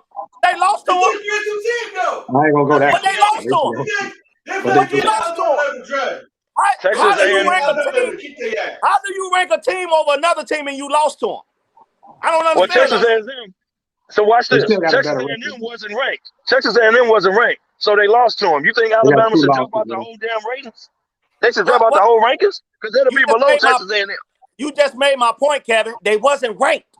So why is Alabama only dropping 4 spots? They weren't ranked. And what makes it worse?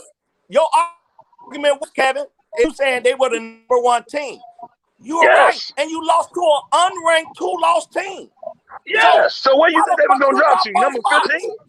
What they supposed to drop? 15? They should have at least been 6 or 7. I'd say 6 or 7. They should have been outside the top 5. Not the I number one think team. they should have been out of the top 5.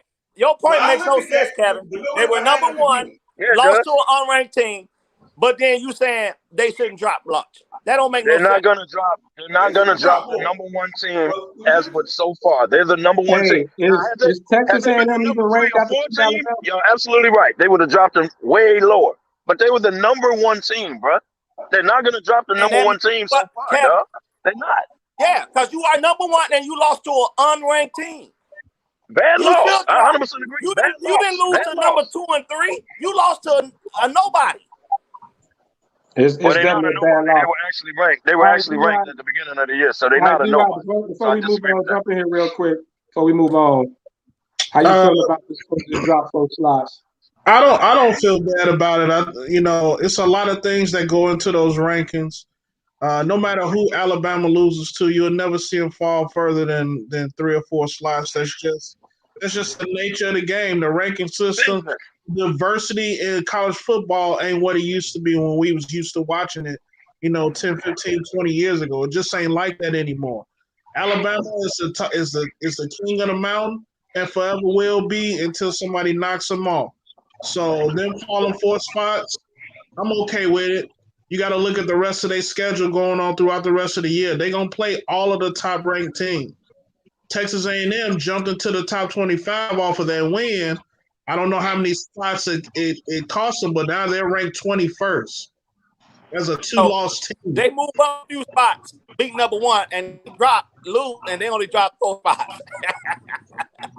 Oklahoma and Notre Dame had lost the game, and they was dropping them. Oklahoma went from number 2 to number 6, and then never lose a game. How the fuck that work? My question is because they barely win every week. Because Oklahoma is not as good as their record says they are. They're not. They barely win every week. They can't stop getting all right, guys. Okay. They're undefeated. All right, guys. But it's why they score so much in college football. All right, guys. We gotta go NFL. We gotta go NFL. We gotta jump in NFL. I'm pretty sure we're gonna have this conversation some more as the weeks come on, leading up to the college football playoffs. Oklahoma. It is a big deal, but we had to talk about that. So we just had to talk about that. I'm with TB. I'm with TB. You got teams who don't lose that drop. And drop. That really don't make sense. Like, I get it. You want to put all these little different, things in to say this is what we rank based off of. This should be based off of record, strictly record. Teams with the best record get to the top, period. All that trying to figure out who's better than who and why is complete bullshit. But let's jump NFL. Let's talk NFL. Will folks in the shot at Notre Dame. I'll curse you out later, big folks. All right. We had a game this past Thursday night football. Tampa Bay, Philly.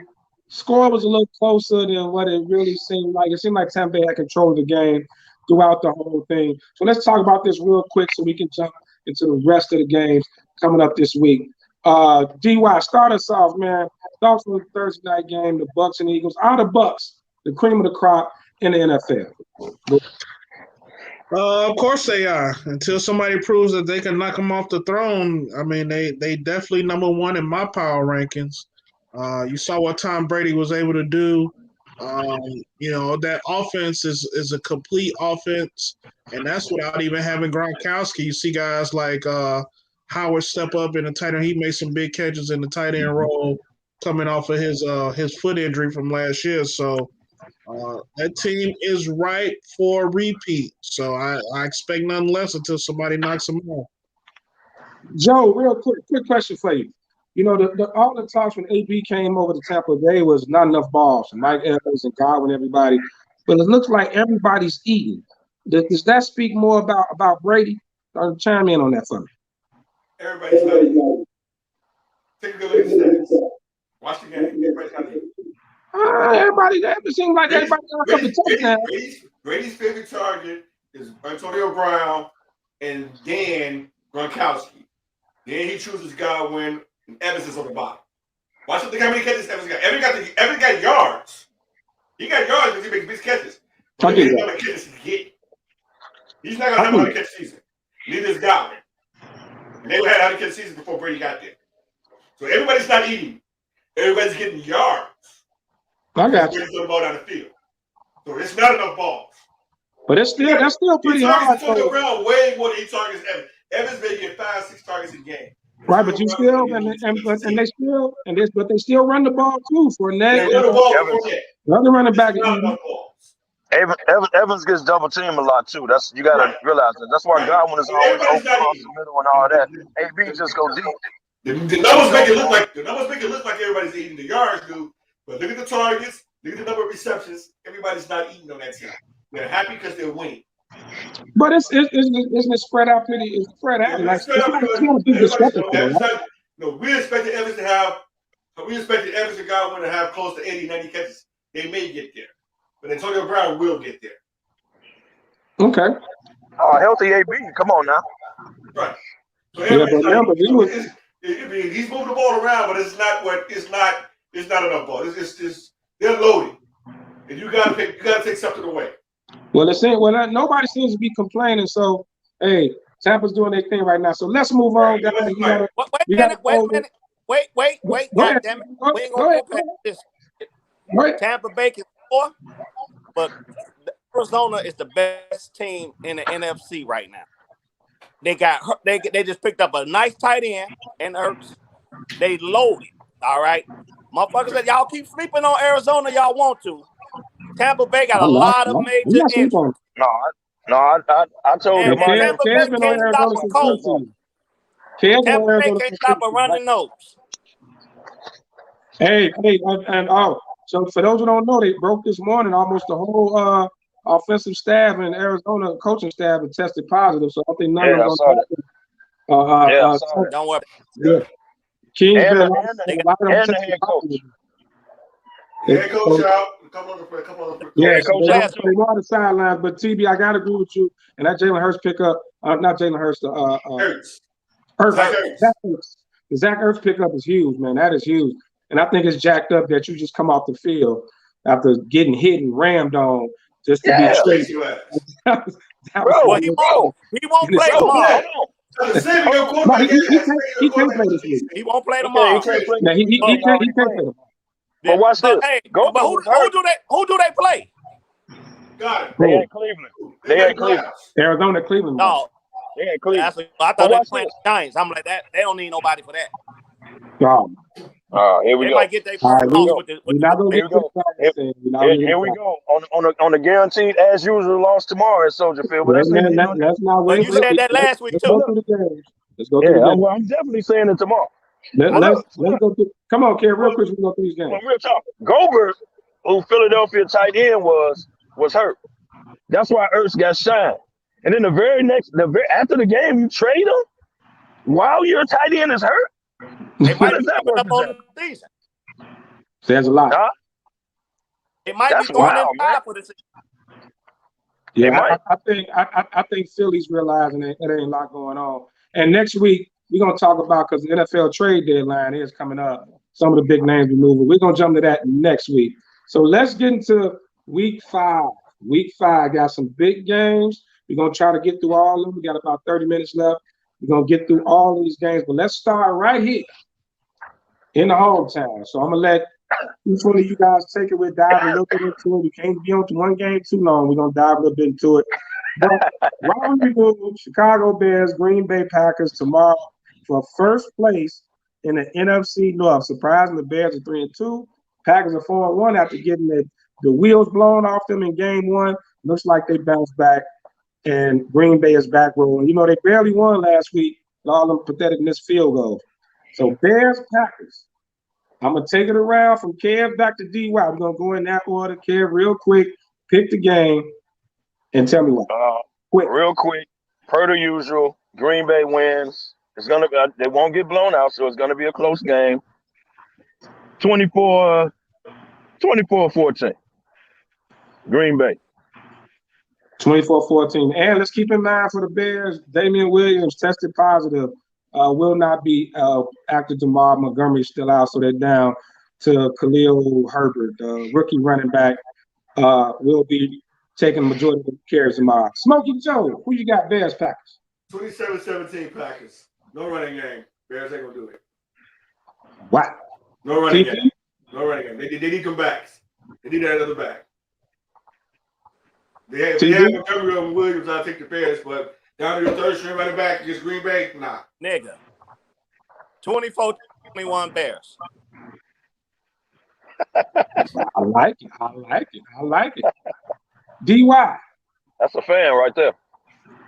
I got 21-20 Chicago Bears. And I'll tell you why the Bears are gonna win. Bears are gonna win tomorrow despite, being short resources in the running game. The Bears are gonna win tomorrow with stellar defensive play. It's probably gonna take a strong effort from special teams, but Green Bay's hurting. Green Bay's missing their top offensive lineman. I heard they got one of the guys back. It was almost missing two, but they missing one. They're missing Zaire Alexander from the secondary, and they're potentially could be missing one more player. With that being said, and with the Bears coming in the game relatively healthy, I see no reason why we could not get a win out of this from this Green Bay team tomorrow. Undefeated at home too. Don't forget, Bears are undefeated this year. And so it's crazy, right? This should have been under RU High. You know what? Carry on though. I'm with DYTB, man. I just feel in my gut. I feel like it's going to be an upset. And I think we get a little explosiveness out of the offense. I think it's unfair to expect the defense to hold Aaron Rodgers, Devontae Adams, and Aaron Jones to like 17, 20 points. I think the Bears going to have to put up. Detroit did. But yeah, they did. Well, you won't. But I think you're going to have to put up at least 27 to beat Green Bay. And I think Cairo Santos wins it on the field goal. I think Justin gets 2 touchdowns. You get one.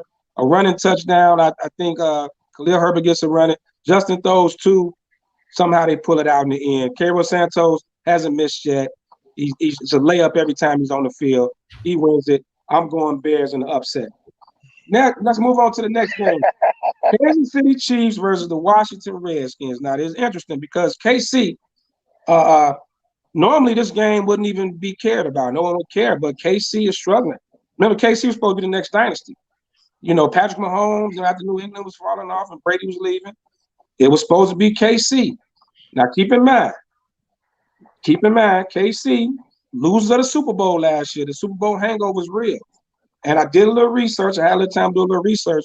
Since 1971, only 6 teams that have lost the Super Bowl have gone back. I think Buffalo did it multiple times. But only 6 teams. The Super Bowl hangover is real. And right now, KC is on the brink of having a losing record. What's they running? 2-2? 2-3. They 2-3. Yeah. They 2-3. They still got a better record than the Giants. But go ahead. Right. They 2-3. Yeah, they do. If they lose tomorrow, the season it's going to be a problem. So let's take it the other way. I'm going to start with DY, KC, and Washington. Who you got? KC's 4 losses was to AFC contenders, Buffalo Bills, the Chargers, and Baltimore. So you can call it a hangover all you want. I think that there's some issues on that offensive side of the ball. They're missing that second wide receiver to help take the pressure off Kareem Hunt. But going against this Washington team who can't stop water, I got a feeling that they'll get right back on track in their winning ways against this game. So KC definitely over Washington tomorrow. TB. This is KC get back on track 24/7.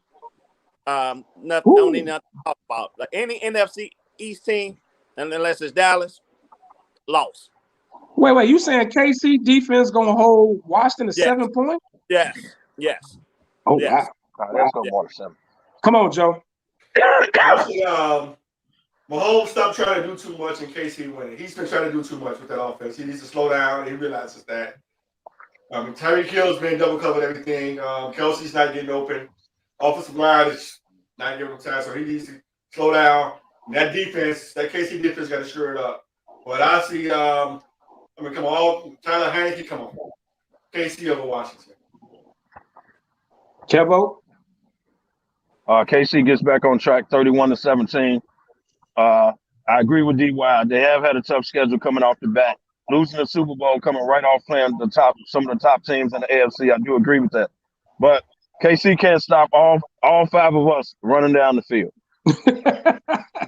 Their defense is absolutely horrible. So they'll rebound against Washington. They'll rebound. And I agree with Joe. Mahomes is trying to do too much because he knows his damn defense can't stop nobody. So he's trying to play Superman, and everybody then kind of figured out KC now. You know, KC took the lead by storm, went on the run, won the Super Bowl. Now, other people didn't get better, man. People didn't get better. The Chargers, people didn't get better. So it ain't a runaway. But as of tomorrow, they will rebound 31-17 KC. What's the best way to get Mahomes back under check? You just got to slow down. Play the game. Take one step. He gotta stop with all the wild stuff and play football. You know what you could do, KC? Why don't you hand the damn ball off? Right, I was gonna say run the ball. You do that? Run the ball, man. Balance it out, Andy Reid. Stop with all the cute stuff. See, people that call all that cute stuff, man. Now, speaking of that, though, Kev, now that new line still isn't all that great. That new offensive line is a little shaky, too. Even though they scoring, that line is great. Offensive line to run the ball. I mean, look at what the Bears are doing this year. I mean, with multiple running backs, we've been able to run the ball effectively.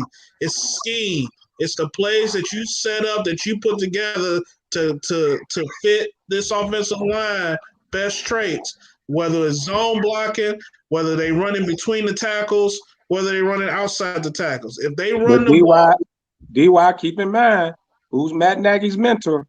Yeah. Andy Reid. He got Andy Reid gonna be Andy Reid, but he has to shore it up to at least run the ball and open it up for Mahomes to do has he ever done that? Yes, he did that last year in the playoffs. They did that playoffs. Okay, I'll give you that. All right, let's move on, man. We got to cover some more games. We got about 20 minutes left, and a lot of these games I know we don't care about. We're gonna go them anyway. Let's go, and I'm gonna go to you guys individually with these games. We're not gonna all chime in on all of it. I just want to talk about those two mainly. But let's talk Dolphins, Jaguars. Joe, I'm giving you this game. Dolphins, Jaguars. What you got? Who cares bowl, right? Who cares bowl? Dolphins, Jaguars. Well, Tua's back, so Dolphins. That's in London, right? That game's in London. The Yeah. London game. Okay, so we got early in the morning watching now. Tua's back, so I won't be up. I got Miami. I don't know. Who cares? You going to Miami. Miami on the Who Cares Bowl. All righty. In another Who Cares Bowl, and I'm going to go Kevo with this one. Cincinnati Bengals off a heartbreaking loss to the Packers against the Detroit Lions off another heartbreaking loss to Minnesota. We thought they would get their first win next week. It didn't happen. So can Detroit kind of ride the rhythm and play well enough to get their first win, Kevo? Yes, sir. This is my upset special of the week. If you look at my sheet, the money, I picked this in the confidence pool. I got Detroit winning tomorrow, man. Only because they're at home, number one. And number two, eventually, all these heartbreaking losses, man, something got to go your way, man. You got to go your way at some point. And they're at home. So I got Detroit in like a last-minute field goal or something. I think Detroit gets on the board tomorrow. Hey, Kevo, I had that pen. I was about to put Detroit out. I was close. I wanted to say Detroit. Shout out to we Will got Gardner. some comments though. Go ahead, TD. What you got to say? Shout out to Will Gardner. They're gonna lose again. Cincinnati will win. And shout out to our SmokeFella brother Sweets, who said the Bears couldn't score 27 points on Matt. Damn, that's strong. Ain't he a Bears fan? Your brother still rocking the curl. He just being real. This is Aaron freaking Rodgers. But carry on. Well, Aaron Rodgers don't play defense, Kevin. All right. So, Kevin, I'm glad I didn't give you this one. I'm gonna get this one.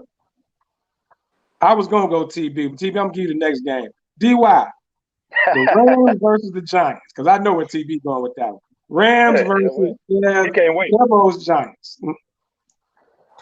What you got? Rams coming off a big win last Thursday. Go ahead. What you got? This is a no-brainer. There ain't nothing, and I mean nothing, that the New York Football Giants could do to stop the Rams. Rams 78, Giants 5. Right. We're going 78. 78. And they're gonna get a safety. They're gonna get a safety because of the punter missed the ball. That's disrespectful. That's disrespectful, man. That's disrespectful. Hey, But we actually get Daniel Jones back tomorrow, and we get Daniel Slayton Jones back. cleared to play. And Slayton is back, but it won't matter. They're gonna lose to the Rams. I'm honest about my team. All right. TB, let's move on, man. Minnesota Vikings. This should be a pretty good game, man. Minnesota Vikings and Carolina Panthers. Carolina thought they would get McCaffrey back, but he was ruled out today. No McCaffrey. So, who you got? Vikings, Panthers, TB. I just got one question. Is the Vikings running back? Is he back playing? Cook. Yeah, Cook is back. Cook playing. Cook playing. Yeah, Cook back. I take Minnesota in that. Sam Darnold and the Carolina Panthers are overrated. The Vikings aren't good. Shout out to LB, but I got the Vikings over the Panthers. Okay. Hey, TB, is that Carolina though? Is that Carolina, TB? I don't care if it's in Jordan's backyard in Carolina. I take the Vikings over Carolina. I've never been a Sam Darnold fan, so he's washed. I got you. Okay, this is a very good one. I want everybody real quick chime in on this one. I'm gonna let everybody get a shot at this one. Joe, I'm gonna start off with you. But Los Angeles Chargers versus Baltimore Ravens. Two of the young, up-and-coming top-tier quarterbacks. Justin Herbert, Lamar Jackson. Hey, this is going to be a great game. I think if the NFL would have known how good these teams were going to look, this could have been a prime timer. But it's not. This should have been a Monday night game this year. It's the who? This should have been a Monday night game. Yeah. Should have been Sunday night. Especially to play Baltimore, who just come off an emotional win. Chargers gave up 47 points to the Browns. I gotta take Baltimore. Sounds good. Joe, you going Baltimore? DY? We're going across the country, and their defense ain't looking too hot right now, so I gotta take Baltimore. Okay. DY? Just upon the comments of Wolf Folks alone, I'm going to take the LA Chargers. Just on folks' comments? His comments alone. Just on two comments? Shout out to Big Will, folks, man. That's our Ravens fan. He got the Ravens 30-24. And Brittany, too. Brittany's on our big Ravens fans in the cigar community, too. TB, who you got? At least she don't live in the state. He can vote. Well, the Ravens got two Sooners that start.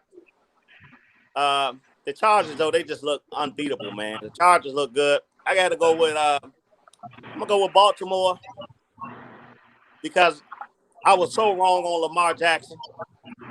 Lamar Jackson is the real deal. They are well coached. So I'm going to go with Baltimore, and I'm going to consider it as an upset. Okay.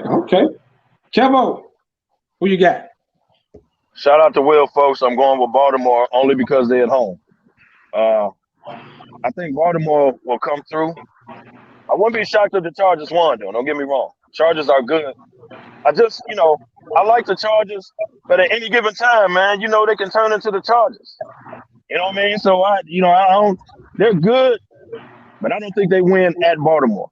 I got Baltimore. You know what? And Mark Andrews both scored touchdowns. Look, Andrews for damn sure will get one. I took the Chargers in this one. Baltimore's had some lucky bounces. I think the luck runs out. They were down 19 to the Colts. That fumble against KC, they barely pulled out some of those. And that 66-yard field goal against Detroit, I think their luck runs out. I took the Chargers in that one. All righty. We talked about this team a little earlier, so I'm going to let TB take this game. I kind of know which way he's going, but I'm letting him take it anyway. Arizona Cardinals versus the Cleveland Browns. Who you got? The battle of the Sooner quarterbacks. Yep. Oh, Lord. Oh, Baker Lord, Mayfield versus Well, Kyler we Murray. can't talk about nothing without the Sooners. But I'm sorry, that's where all the big ones come from. I'm taking Arizona to win. 24-21. Same score as the Bears. But I got Arizona pulling it out. D-Hop, 2 touchdowns. Okay. Kevo, since you went in on my favorites, I'm going to give you the Vegas Raiders versus the Denver Broncos. Who you got now? I'll take Denver because they're at home. I think the Raiders are still discombobulated, man. But you know what? This can work another way, man. I heard somebody on ESPN say this. This could bring a locker room together, right? And the Raiders might come out balling. They might, but that's a divisional game. I'm gonna take Baltimore. I'm gonna take Denver simply because Bridgewater and they're at home. Von Miller. I'm gonna take Denver, man. But let me ask y'all this: would y'all be shocked if the Raiders came out balling? Like it's all about us, and would y'all be shocked if they came out balling? I would. I pick the Raiders to win by 2 touchdowns. Whoa, 2 touchdowns. Yeah, Denver is well overrated. Wow. They still got that defense, though, bro. Do you judge They still got that Denver defense. Broncos off when they played the Giants? You can't do that. No, I'm not doing that. Denver has the defense, bro. All right, let's jump to it. We got to jump to the next game. Interesting game. These two franchises. Let's see where it goes. DY, this on you. Dallas Cowboys, New England Patriots. Who you got? Hey, Dak Prescott is like the same Dak Prescott we saw last year before he tore his leg up. I mean, throwing up phenomenal numbers, got this team playing and going in the right direction. What's probably even more surprising, and it shouldn't be because of how they drafted, is how well this defense is starting to play. I'd be interested to see when they get into some cold weather games or some offsite games how they react. But right now, defense for the Dallas Cowboys is really clicking. So I got the Cowboys over New England. I think New England's still searching for identity offensively. They haven't been able to run the ball to help protect Mac Jones. So I'm going with Dallas. All righty. On to our next game. And Joe, I'm throwing it back to you. Interesting game here. Seattle Seahawks versus Pittsburgh Steelers. No Russell Wilson. Geno Smith will be the starting quarterback for the Seattle Seahawks this week against noodle arm washed up Ben Roethlisberger and the Pittsburgh Steelers. Who you got, Joe? Well, you got no Russell, no Carson for Seattle, no Juju for Pittsburgh. Yep.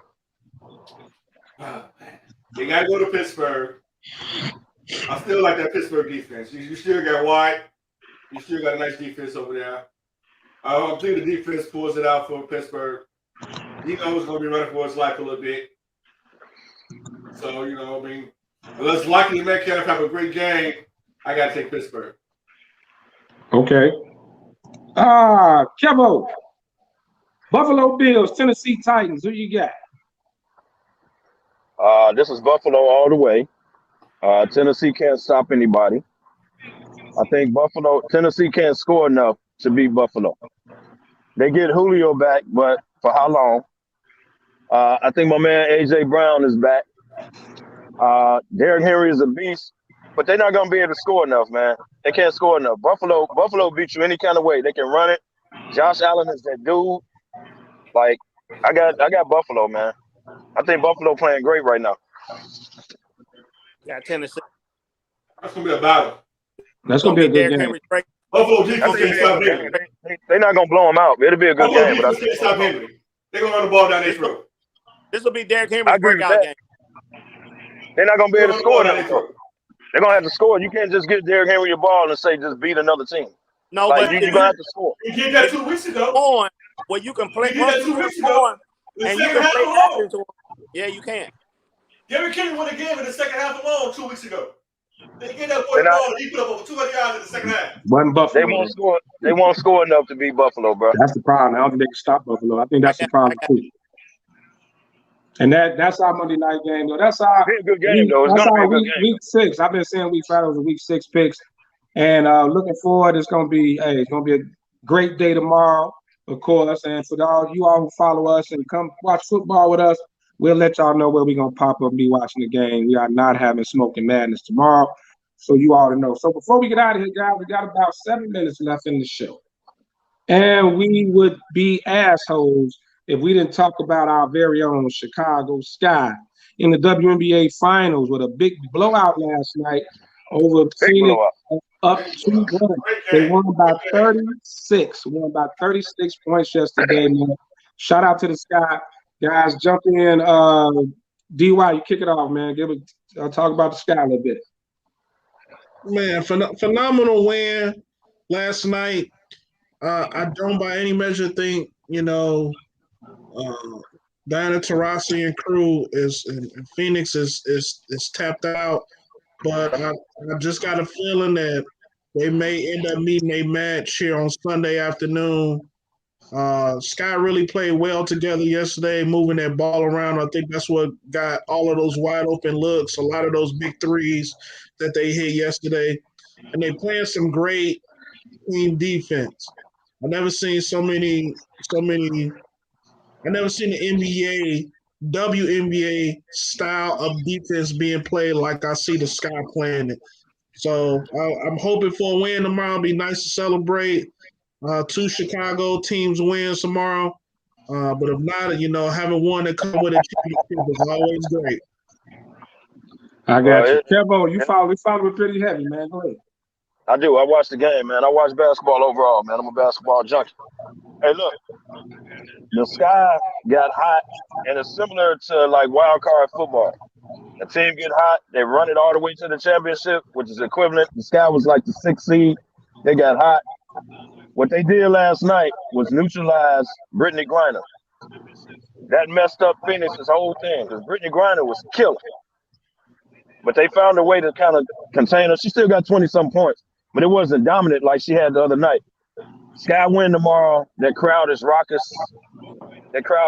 Man. And we got to give a shout out to the point guard. The Sky's point guard is cold, man. Yeah. That girl is bad, man. That girl is bad. And the dark skinned chick, I can't think of her name. The score, Cooper. Is that name? Copper from Gary. Cooper. From Gary, Indiana. Copper, yeah. Copper is cold, man. It ain't all Candace Parker. Candace Parker is their leader, but it's other people on that team balls out. They ball out, man. It's the Sky's time, man. It's the Sky's time. They at home tomorrow. They can wrap it up. It's over. Chicago Sky winning. Yeah, Sky winning. Candace Parker bought that championship pedigree, that championship drive, and how to win. And she's mentoring those kids. But you guys, like I said, that guard, Vandersloot, she's killing. Cooper, she gets hot. She's almost unstoppable out there at times last night. And, they played a great team game. Shout out to all my Phoenix people, but it's over. It's over tomorrow. I mean, you look at part of that game, at some points it looked like they just took it hard. They just took Phoenix hard.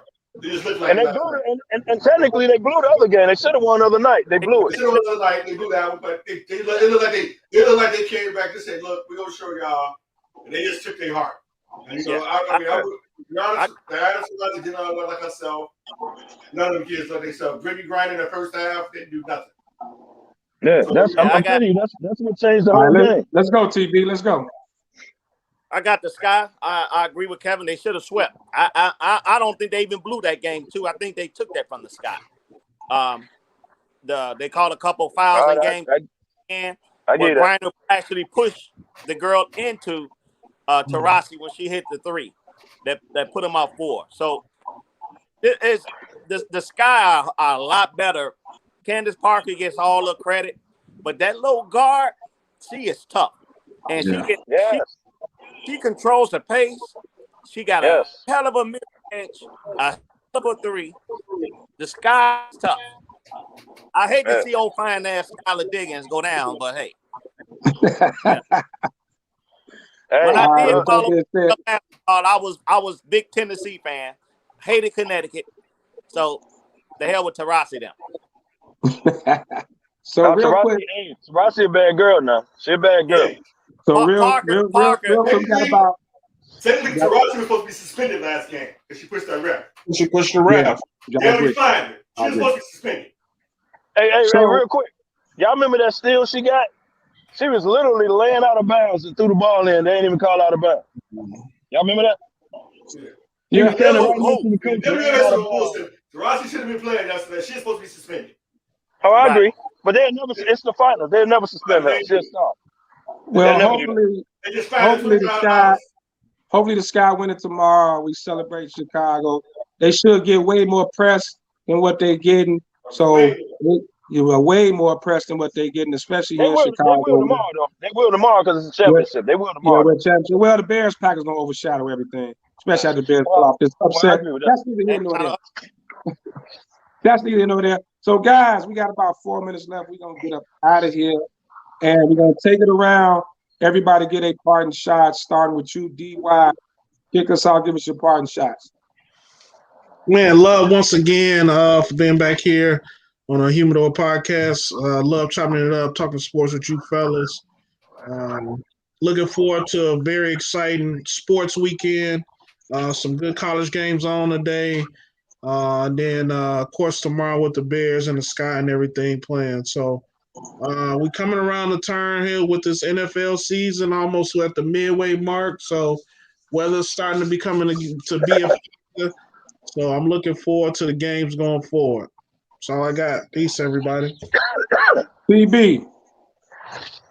Straight up, thanks for joining in. Had a good time today, as usual, with my SmokeFellas.